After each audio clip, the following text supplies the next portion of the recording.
etc. That is not very important. The important thing is the real Kundalini is egoless awareness.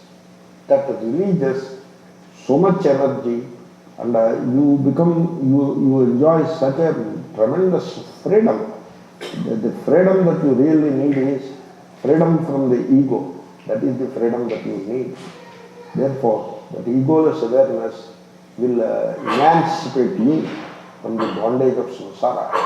It is doable, and you should do it. Swamiji, egoless awareness, does it also mean the feeling of oneness with others? Yes, once you are egoless awareness, the walls of me and mine, these artificial or walls of me and mine, they fall apart, and you discover the oneness with all. Why is violence rising in the world? How do you know violence rising in the world? How do you know? There is violence in the world all the time.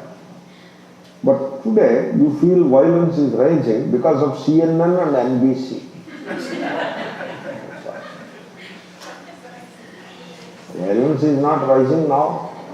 You don't have an idea. If you know the history of Second World War, how many people died in Second World War? Do you have any idea?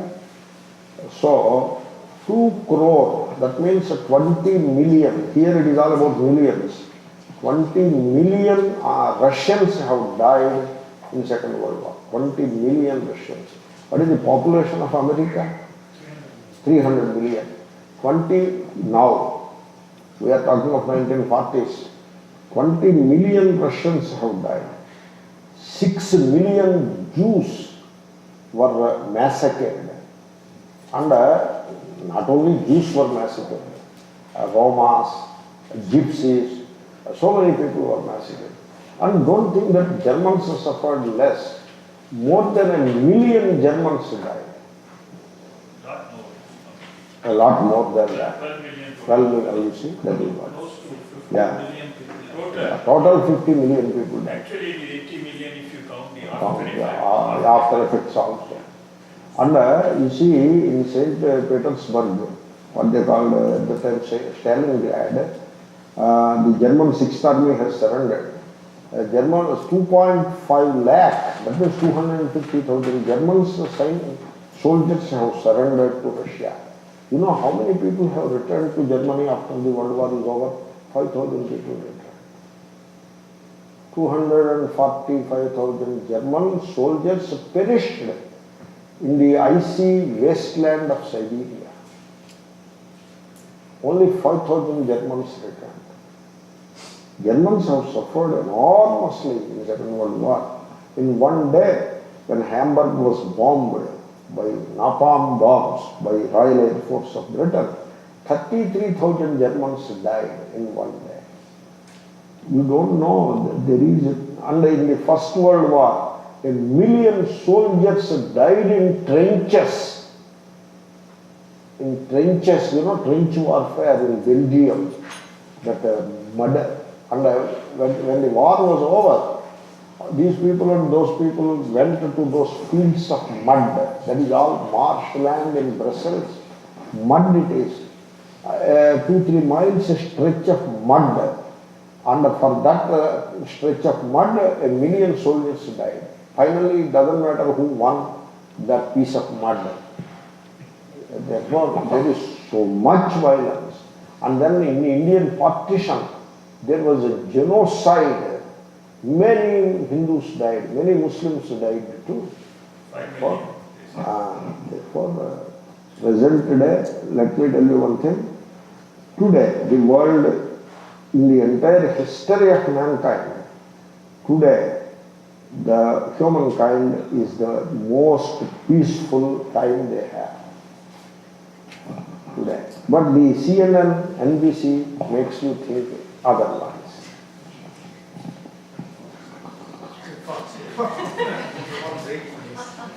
All breaking news. CNN is better. You have to look at some of our Indian channels. My God. People go crazy. If you watch the channel for a while, you have to take some pill to make the mind calm and quiet. What is the true essence of Bhagavad Gita? How can I relate the Gita's value in day-to-day life? These are essay questions. So you have to ask some simple questions.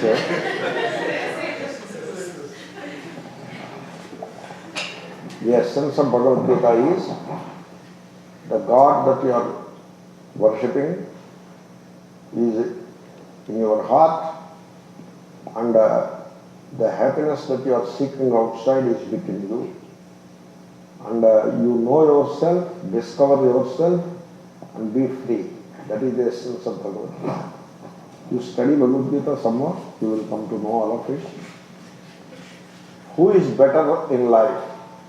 An enlightened seeing things as a passing show.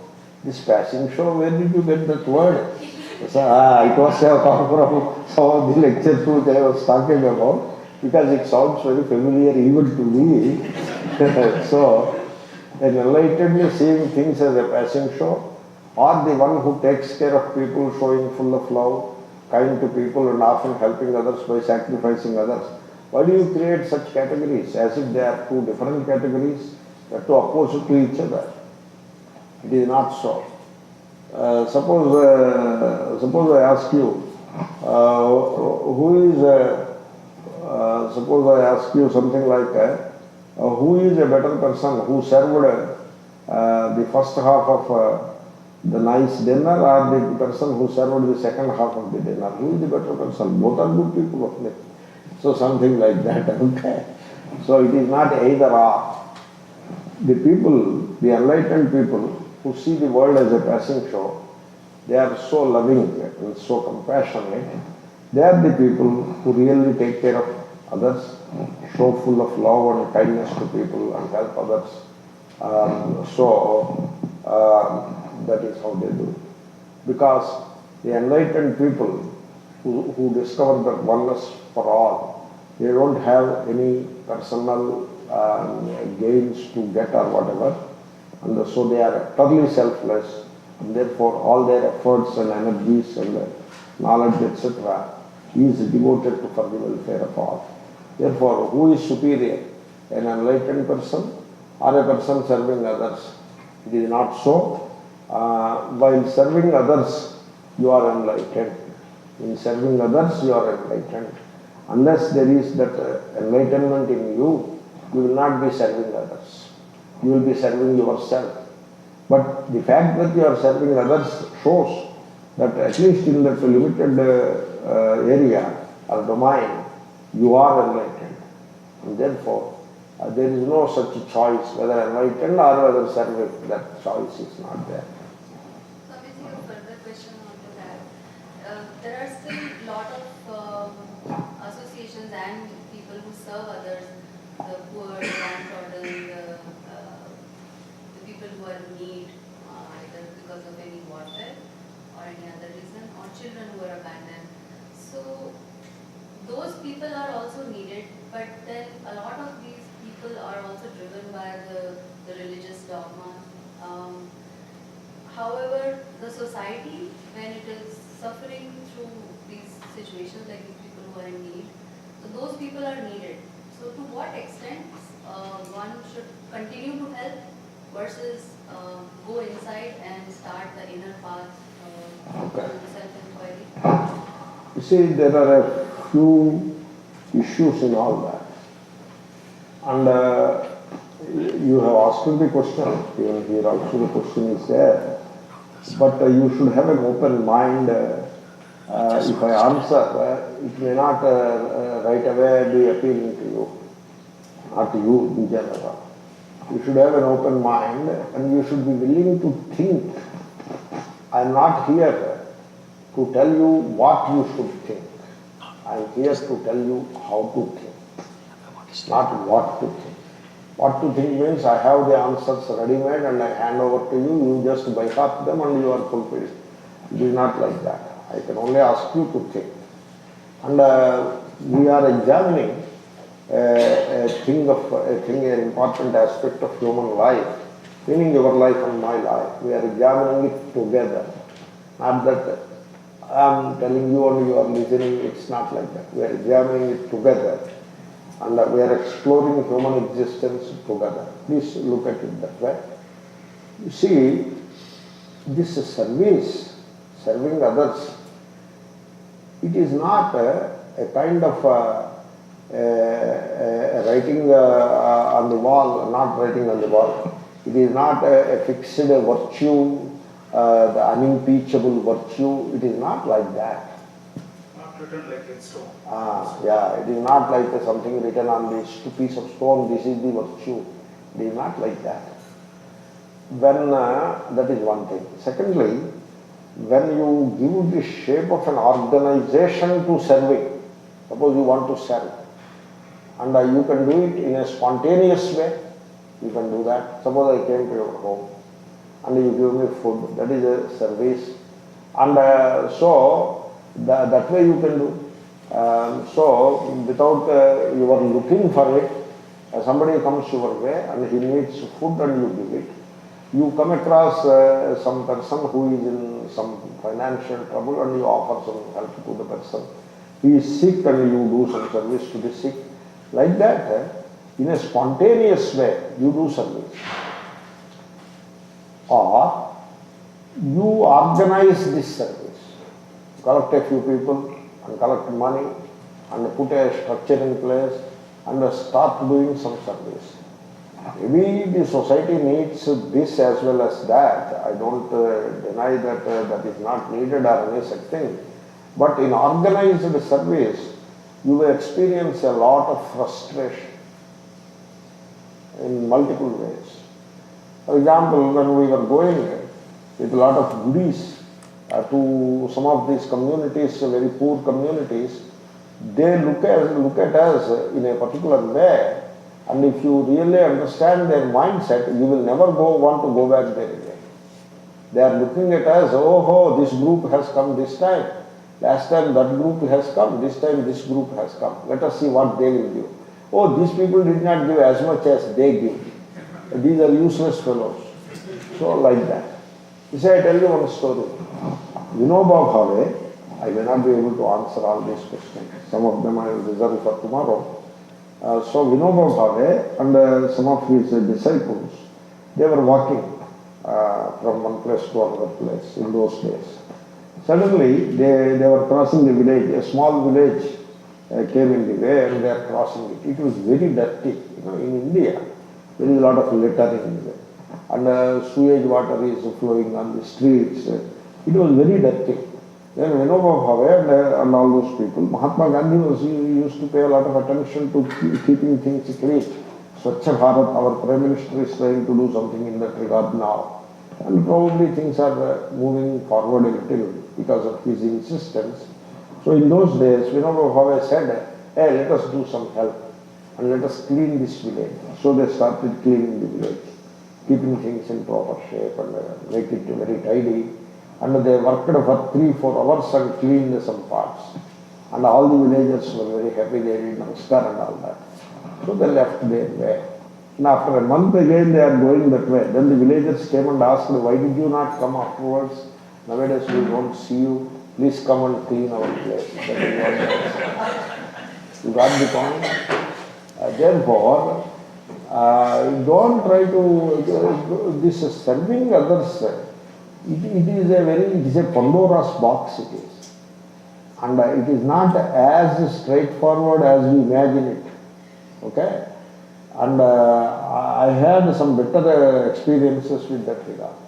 One day a lady came to me and told me, Swamiji, yesterday my husband beat me because of you. I told, because of me he beat you? Yeah. How? Yesterday did you give him money or not? Yeah, I gave him. And so all that money he used to drink alcohol, that country liquor, and came drunk home and beat me and my children also.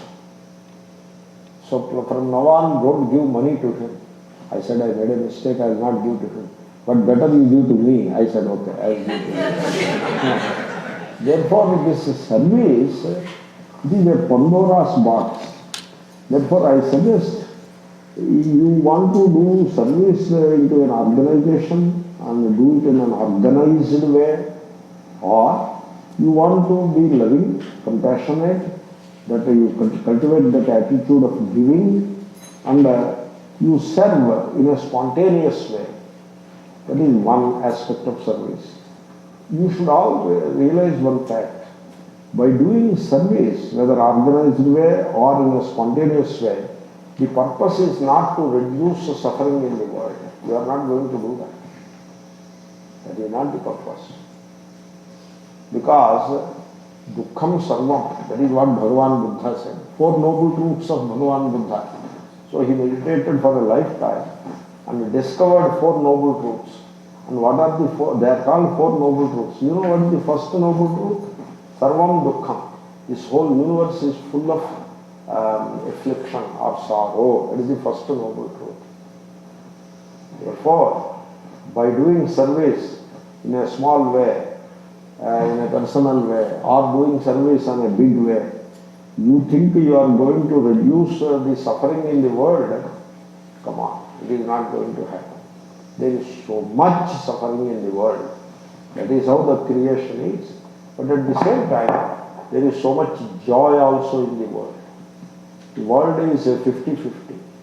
The suffering and the joy, they are 50-50. They are equal. In a person's life, in a family's life, in a family's existence, in a society's existence, and in the existence of the entire world, suffering and joy are 50-50.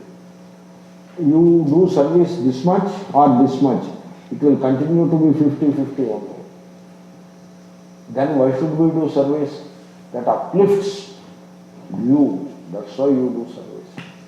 That's why instead of becoming tools of organizations and all that, you keep service as a spontaneous effort. You see somebody in distress, it need not be humans, it could be animals and birds also. So, every day, in India, 2/3 of India is non-veg, you know that? And every day, millions of animals are put to death. In India, in America, a day will not pass before 1 million cattle are slaughtered.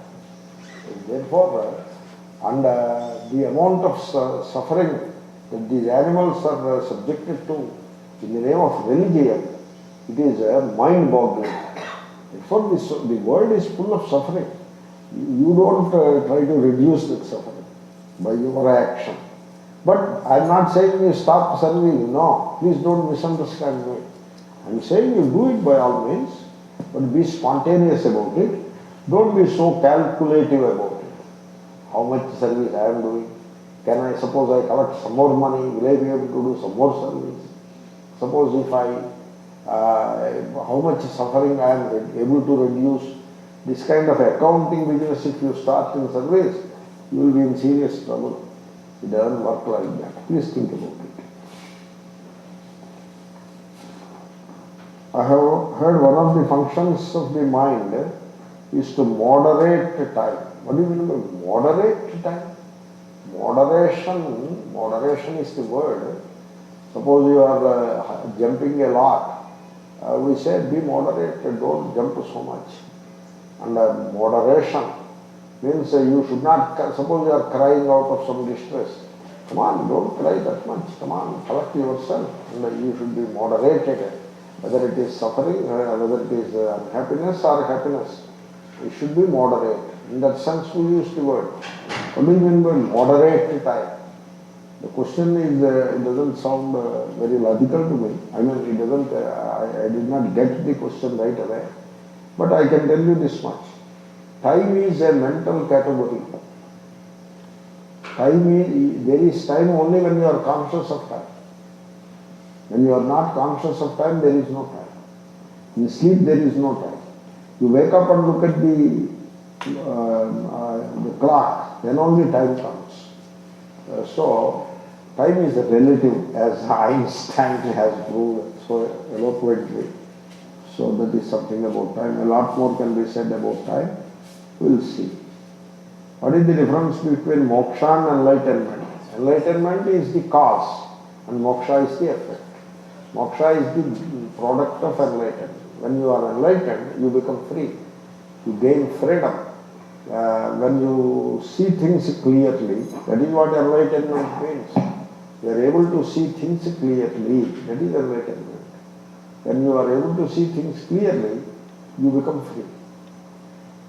Free from sorrow or free from fear or insecurity, you become free.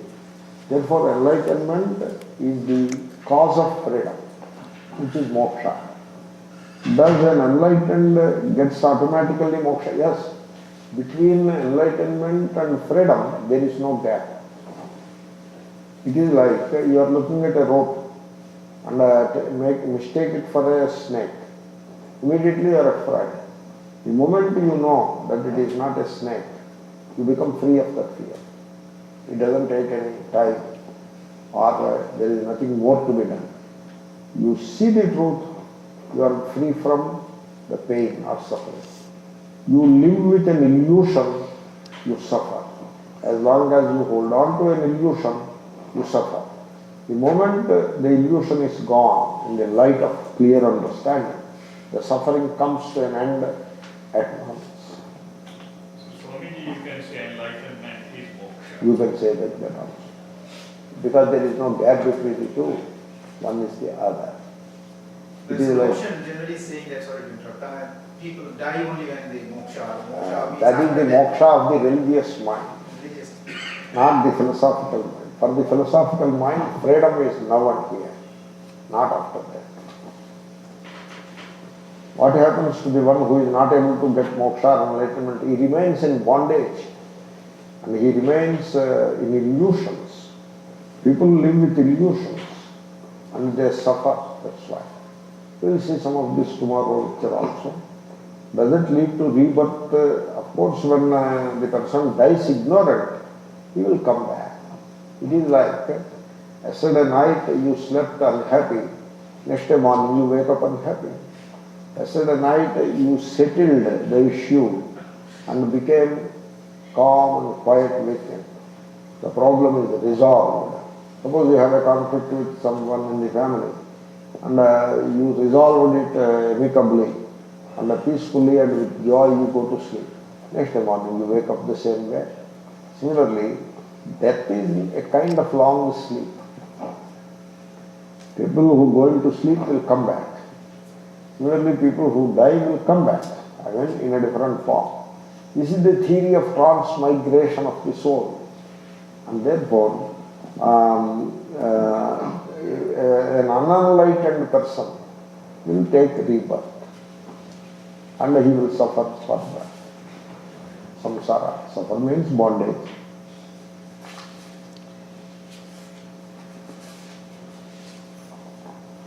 Please tell us the other three noble truths also by Gita. I hope I remember. The first one is Sarvam Dukkham. Everything is unhappy. The whole world is full of sorrow. Second, there is a cause for sorrow. Because there is sorrow, that doesn't help you. But there is a cause for sorrow, already opens the door to get rid of sorrow, right? And then the third is like that, and the fourth is like that. The third is there is an end to suffering. Yeah, by removing the cause for the sorrow. That is the third. And the fourth one is the eighth noble truth. There are means to get to. Yeah, there are means to get rid of the sorrow. That is the fourth. Everything is about sorrow only. Thank you very much. Yeah, desireless also an enlightenment. Desirelessness is godliness. God is not a gentleman sitting somewhere. That is God is a kind of consciousness in you. If you make it desireless, that is godliness. So between two desires, we are desireless. Why are we not able to experience that? You are experiencing it. Why you are not experiencing? You are. Only thing is you should become aware of that. And you should become aware of the folly of desiring. When you desire, it binds you, it makes you suffer, and you should become aware of all that. When you are aware of that, the desiring drops. and you grow into desirelessness. And that is godliness. That is freedom. That is freedom. And that is godliness. Swami, between two desires, one is always peaceful. Natural, yeah. Peace gets disturbed only when desire rises. It's like an earthquake. Yeah. Like Desire is a, using. an aberration. It is a xeno. You know xeno? It is like a foreign body entering into the system, so you become sick. Desire is like that. It makes you sick, unhappy. Please comment on Atma Bodha. Atma Bodha is a small text written by Shankaracharya, Adi Shankara. And it, in my opinion, some of the Vedanta students count it as the primary text, Tattva Bodha, Atma Bodha, like that. In my opinion, it is the supreme text of Vedanta. Atma Bodha is a marvelous text of Vedanta. It is in Anushtup meter, means a simple meter. And so each verse has 4 lines, a simple meter. And some 50 odd verses are there. And the verses are like gold. So very substantive and very enlightening verses they are. But you need a teacher to teach them. You may not be able to figure out yourself. To expound those verses, you need a good teacher, competent teacher. Because the text may prove to be tough if the person is not competent enough. What is the essence of that? What it teaches? Your essential nature, Atma. Atma is your inner self. It is all about your inner self and the variety of illusions that cover up that inner self. In what order one should do scriptures for systematic study of Vedanta? You start with Gita. Gita is a good beginning. And then Upanishads, you may start with Kathopanishad. You can start. You ask the question, but you don't follow up. If you want to study Kathopanishad, come to Selosburg. It is starting on October 3. And come and stay for a month and see what will happen to the world in the meanwhile. It will go upside down or heavens will fall. You will see. Nothing will happen. Everything will remain in its place. Please come for study of Kathopanishad. Sometimes people say one can start with Mundaka Upanishad also. There is also, It's smaller. it is a smaller Upanishad and you can start with Mundaka also. In Mundaka, it suddenly starts the subject matter. No introduction, no story, nothing. Not much. A small contextual description is there, a few verses, and then the teaching begins.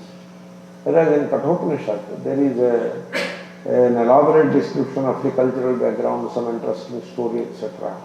And the subject matter is introduced gradually, in small installments, not all in one go like in Mundaka. Therefore, you can recommend Katha and then Mundaka. You can even start with Mundaka. How can I develop positive attitude and positive thinking? What do you mean by positive attitude and positive thinking? I am not a personality development specialist, you know. So, you should think clearly, not positive. Because some of this positive thinking could be very misleading. You think of making a few millions in the coming year, that kind of a thinking. It is greed and it is ambition, and which could be very painful to the inner conscience, or the inner consciousness. Therefore, if that is the positive thinking, better you give it up. And what do you mean by positive thinking? If you mean self-confidence, that is wonderful. You should have it.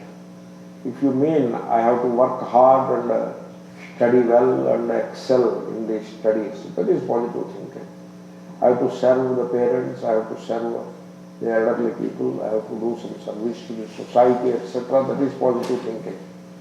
I have to make a few millions within the coming 2 years. That is not positive thinking. That is greedy thinking. So it depends what you mean by positive thinking.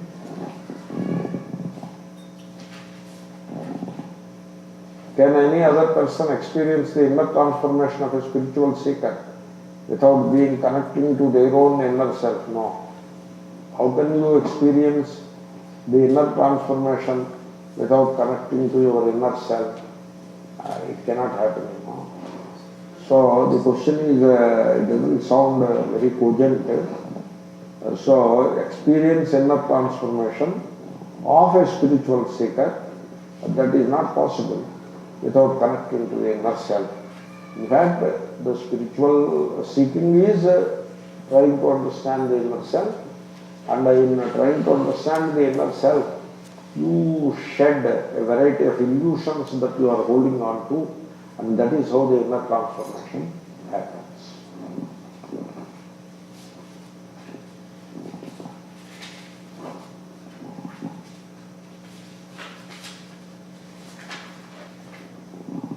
How Vedanta helped me in making my life fulfilling. Vedanta helps you to know yourself. That is all Vedanta is about. It helps you to know yourself correctly so that you become free from many illusions that you have about yourself. People do not know the real self. Therefore, they live the life of a shadow self. They do not know the real self.